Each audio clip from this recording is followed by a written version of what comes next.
बिस्मिल्लाहिर्रहमानिर्रहीम बिस्मिल्लाहिर्रहमानिर्रहीम। शुरू करने अल्लाह ताला ने बरकत ना तो जड़ा बड़ा मेहरबान ते निहायत रहम करने वाला है जी। जितने भी तखन ते सुनने वाले हो अज साढ़े नाल मौजूद ना सैयद हसन शाह साहब तालीम ने हवाले नाल इन्हें की आख्या जाना बहुत ही सीनियर किस्म ने टीचर, बहुत ही ज़बरदस्त किस्म ने टीचर और एजुकेशन ने उपर यानी तालीम ने उपर इन्हें के बड़ा अबूर है। अज इन्हें को पूछा कि जड़ा अजकल का सिनेरियो चलना पिया उसने विच तालीमी निज़ाम गुज़श्ता कुछ अरसों तो कुछ दहाइयां तो कुछ सदियां तो क्या चलिया आ रहा और अजकल क्या चलना पिया और इन फ्यूचर इस तरह क्या बुकेज बन सी। असां गल करने सैयद हसन शाह साहब नाल। शाह साहब जी वालेकुम सलाम। तो बहुत शुक्रिया तुसें जनाब असां की मौका दिता। तो बाकी जिथे तक गल तुसें तारीखी पस मंजर ने की है तो बड़ी एक लंबी कहानी है कि आहिस्ता आहिस्ता पहला तो तुसें की पता तालीम जी है वो किस तरह होनी रही है, किस तरह वो गुजरने रहे मामलात। सारी तालीम एक ही उस्ताद होना सी, वो बच्चें की हर किस्म की तालीम देना सी, चाहे वो साइंस नहीं होवे, चाहे वो मज़हब नहीं होवे, चाहे वो असने माशरती कोई तालीम होवे या माशी कोई तालीम होवे, वो एक ही टीचर देना सी। वो बच्चा उसने कोल फारग होना सी तो दूसरे टीचर को चला जाना सी। तो वो टीचर उन्हें नाल गिन के माशरे विच अमली तौर पर दसने सन बई तालीम का मकसद क्या है और उसका इस्तेमाल कि जगह किस तरह में। फिर उस तो बाद आहिस्ता आहिस्ता जदों पहली फैक्ट्री समझो बनी जुलाया नहीं आखो ठीक है, अंग्रेज़ ये किया कि कपड़ा बनाने वाली फैक्ट्री विच तकिया से बई स्पिनिंग वाले अलग होन, जेड़े धागा बनाने वाली अलग होन, जेड़े फैक्ट्री बनाई गई है 16वीं सदी विच। तो उसने विच इसी के जेड़ा धागा बनाने वाले अलग, बुनने वाले अलग, तो उन्होंने पर प्रिंटिंग वाले अलग, वो सारे अलग अलग उन्हें शोबे बनाए, उन्होंने अलग अलग उन्होंने ट्रेनिंग करवाई ने। तो उन्होंने तकिया ये है कि इस तरह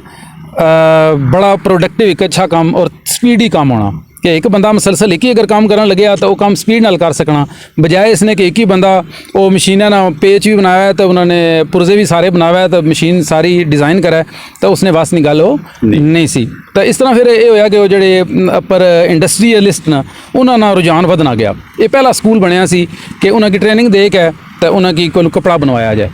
ठीक है जी। उस तो बाद फिर चलना रहा काम, चलना चलना चलना अज एक और दौर आ गया कि सारे की इंडस्ट्रीयलिस्ट जो छा गए पर वो एक क्लास आ गई जिसकी अस आखने कि ये सरमायादाराना निज़ाम एक आ गया कि जिसने तहत वो तालीम की डिवाइड किया गया। फिर जिस टाइम तकिया गया कि इसने तो बड़े फ़ायदे न, फिर उन्हें किया कि इन्हें की अलग कर छोड़ा कि मजहबी तालीम की थोड़ा जहा अलग करो, तो जी बाकी माशरती तालीम है इसकी थोड़ा जहा अलग कर छोड़ा गया। मतलब है सोशल साइंसिस की अलग दर्जा चाहता गया, नेचुरल साइंसिस की अलग दर्जा दिता गया। फिर इसी तरह करने हो हुण जी मौजूदा सूरत हाल है कि एक बंदा एक ही फील्ड विच आखिरी सिरे तक जनाब वो पढ़सी तो बाकी जो पिछा सरमायादाराना जो निज़ाम है वो उसी तरह कायम है। तुसां ना दस सकने कि वो केड़ा बंदा कि जेड़े सारियां चीज़ां की कट्ठियों करके तो एक बाकायदा कोई मशीनरी, कोई पुरजा, कोई मसलन मोबाइल फ़ोन ही बनना तो उसने बेशुमार चीज़ें इस्तेमाल हुई, चाहे कैपेसिटर, ट्रांजिस्टर, चाहे वो उन्होंने प्रोसेसर या मेमोरी है या उन्होंने LED है या टच है, जो कुछ भी है, बैटरी अन्य हद तक, ये सारे डिफरेंट जगह पर काम हुए। एक कट्ठियों कौन करना पिया, वो एक इंडस्ट्रियलिस्ट है उसने दिमाग बैठे काम करना पिया ताकि वो काबू रख सकन पूरी तमाम दुनिया ने इकानमी जी उन्होंने काबू करके दी है। असा ने जिथे तक तालीमी निज़ाम की गल है पाकिस्तान नहीं तो वो सूरत हाल भी कुछ इस तरह ही है कि काफ़ी डिवाइडेड है कि असा जेड़े नैचुरल साइंसिस नाल तलक रखने वाले लोग हाँ, असा मजहबी जड़ियाँ साइंसिस या सोशल साइंसिस की कुछ समझना ही कोई ना, कोई बिल्कुल उन्हें की समझ परवाह ही ना करने, जबकि वो जड़े वो नैचुरल साइंसिस की अहमियत नहीं देने, जिस वजह तो एक कन्फ्लिक्ट पाया जाना। और ये कन्फ्लिक्ट बेसिकली हुकूमत नहीं ड्यूटी है कि वो ख़त्म करे, ठीक है, कि जो तजाद आना माशरे में जो फ़र्क आवन लगे आ, कन्फ्लिक्ट आवन लगे आ, वो किस तरह ख़त्म होना उसने वास्ते हर तालीमी निज़ाम में पूरे दुनिया ने जितनी स्टेट्स उन्होंने तालीमी निज़ाम में बेंच मार्क्स सैट किए जाने कि केड़े लैवल ना बच्चा मसलन पहली क्लास ना अस क्लासा उन्हें क्या आखने प्राइमरी का किन्ने मिडल आ किन्ने हाई का किन्ने बेसिकली वो बेंच मार्क्स उन्हें सैट किए होने कि इस लैवल तक बच्चा उसकी मैमरी कितनी होनी चाहिए, उसकी तरबियत किस तरह की होनी चाहिए, उसकी माशरती तरबियत कैसी होनी चाहिए, उसकी माशी तरबियत कैसी होनी चाहिए, उसकी कौमी जज्बा बलवतनी कैसा होना चाहिए, मज़हब ने हवाले ना रुझानात उसने क्या होने चाहिए और उसकी वोकेबलरी कितनी ज़्यादा होनी चाहिए। शाह साहब क्योंकि मैं तुसें गल काफ़ी हद तक समझी चुका लेकिन मैं फिर भी चाहना कि तुहां और थोड़े सादा अल्फाज विच जेह्ड़ी तुहां तलीमी दर्जा बंदी जेह्ड़ी तुहां दस्सन ले हो और थोड़े सादा अल्फाज विच क्योंकि जेह्ड़ी ऑडियंस है माड़ी वो भी ज़रा तकी सुनी कि ना कि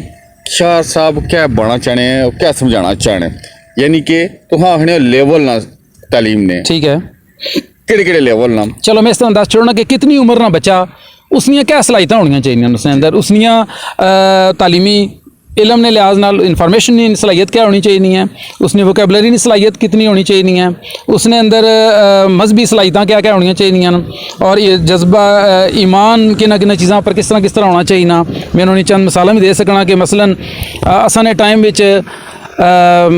बच्चों की दसिया जाना सी सबक भाई वो बगार का पत्थर है तो उत्थे जनाब 3 दोस्त गए तो पत्थर गया आ गया तो फिर उन्हें अपनिया नेक कमां की याद करके अल्लाह ताला को दुआ मंगी तो फिर पत्थर सिरक गया। तो वो ईमान होना सी अपनिया नेक गल्लां पर कि जो नेक अमल कर सन उन्होंने नेक सिला मिल सी उन्होंने और अल्लाह ताला भी उन्होंने गल सुन सी जिन्होंने नेक अमल किए हैं और अल्लाह ताला पर ईमान मजबूत होना सी। जबकि सारिया चीज़ों बिचों सिलेबस चों आहिस्ता आहिस्ता कढ़ियां गई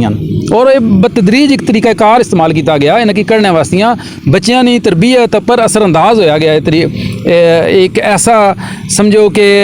असां जुल्म है जिहड़ा बच्चों ने जिन्हें तबाही कर सटी है। अच्छा ये जेड़ा सिलेबस बनाने इसने टीचर नहीं मुलवस होने जी बिल्कुल इस तरह सी कि पहला पंजाब टेक्सट बुक बोर्ड ये करना सी काम इस तरह कि सिलेबस बाकायदा टीचर जेडे ने डिज़ाइन करने सन और उसने विच इन्हां चीज़ां दा ख्याल रखने सन। आईने पाकिस्तान का ख्याल रखने सन। मसलन आईने पाकिस्तान विच एक वाजे क्लीयर लिखे हुआ है कि जिहड़ी प्राइमरी एजुकेशन है वो बच्चों नी वो सी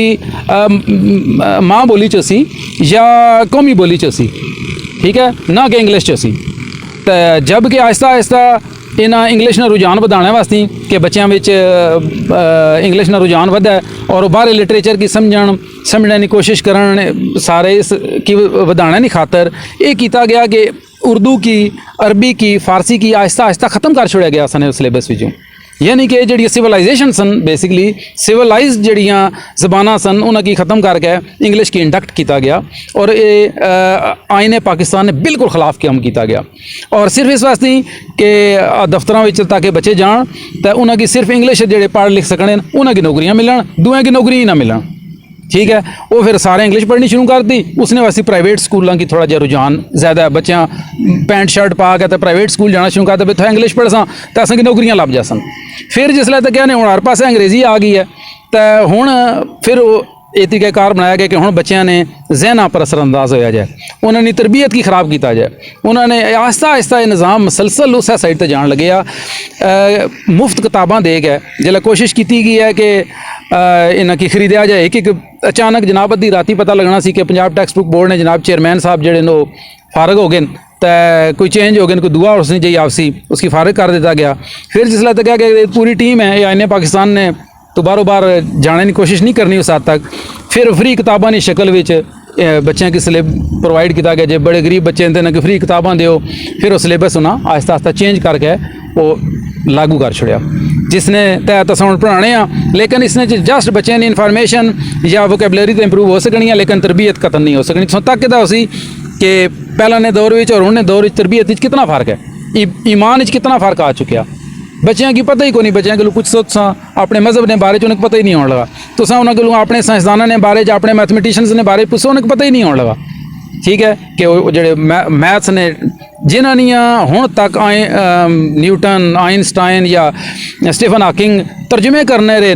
उन्हें अरबी ने तो फारसी ने इंग्लिश तर्जुमे करने रहे असा कि उन्होंने पता ही कोई नहीं, ठीक है। और उसकी वजह सिर्फ और सिर्फ ये है कि असा मंग के खाने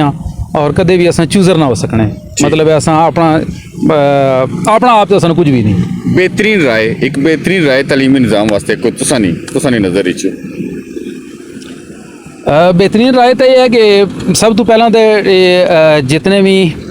अच्छे पढ़े लिखे या समझदार या कोई इस तरह के लोग जोड़े मौजूद न या एजुकेशनिस्ट न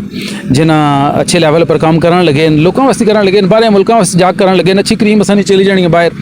उन्होंने चों कुछ वापस बुला के अपने पाकिस्तान ने बेंच मार्क्स दोबारा फिर मैं आखन लगा कि बच्चों ने एज ने उन्होंने उम्र ने लिहाज नाल ऐसे आदाफ जोड़े वो वाजे किए जान, ठीक है, वजह होन ताकि ਬੱਚੇ ਉਹਨਾਂ ਦੇ ਮੁਤਾਬਕ ਤਾਲੀਮ ਹਾਸਲ ਕਰ ਸਕਣ ਔਰ ਸਾਰੇ ਉਹ ਪਾਕਿਸਤਾਨ 'ਚ ਇੱਕੋ ਜਿਹੇ ਹੋਣ ਇੱਕੋ ਜਿਹੇ। ਨਾ ਕਿ ਇੱਥੇ ਹੋਰ ਲੱਗੇ ਆ ਕਿਸੇ ਹੋਰ ਸਿਲੇਬਸ 'ਚ ਹੋਰ ਚੱਲਣਾ ਪਿਆ ਕਿਸੇ ਹੋਰ ਸਿਲੇਬਸ 'ਚ ਹੋਰ ਚੱਲਣਾ ਪਿਆ ਜਿਹੜਾ ਕੈਰੀਕੂਲਮ ਹੈ ਅਸਾਂ ਨਾ ਉਹ ਡਿਜ਼ਾਈਨ ਹੋਇਆ ਉਹਨਾਂ ਬੈਂਚ ਮਾਰਕਸ ਦੀ ਬੁਨਿਆਦ ਉੱਪਰ ਯਾਨੀ ਕਿ ਉਹਨਾਂ ਜਿਹੜੇ ਅਦਾਫ ਨੇ ਉਮਰ ਦੇ ਲਿਹਾਜ਼ ਨਾਲ ਸੈੱਟ ਕੀਤੇ ਜਾਣ ਪੂਰਾ ਮੁਲਕ ਉਹਨਾਂ ਅਦਾਫ ਨੇ ਤਹਿਤ ਤਾਲੀਮ ਦਿੱਤੀ ਜਾਏ ਪੂਰੇ ਮੁਲਕ ਵਿੱਚ ਔਰ ਉਹ ਫਿਰ ਉਸਨੇ ਮੁਤਾਬਕ ਸਿਲੇਬਸ ਡਿਜ਼ਾइन ਹੋਇਆ दोबारा सारा कुछ रिन्यू होने वाली चीज़ है जी शाह साहब ने बहुत बहुत शुक्रिया शाह साहब तुसां इतनी कीमती गल्लां कीतियां कीमती राय दी है तुसां शाह साहब ने माड़ी जी समझ के मुताबिक कोई कई गल समझ एश नहीं है कि किसी अरबी को किसी अजमी पर किसी अजमी को किसी अरबी पर कोई फजीलत हासिल नहीं ये नहीं कि सारे एक जे आसाम तो एक जिहा तलीमी निज़ाम होना चाहिए ना अल्लाह करे जी मुल्क ने हालात बेहतर होन और साड़ा तलीमी निज़ाम भी बेहतर है जी अल्लाह सुनने वाला जी अल्लाह हाफिज़।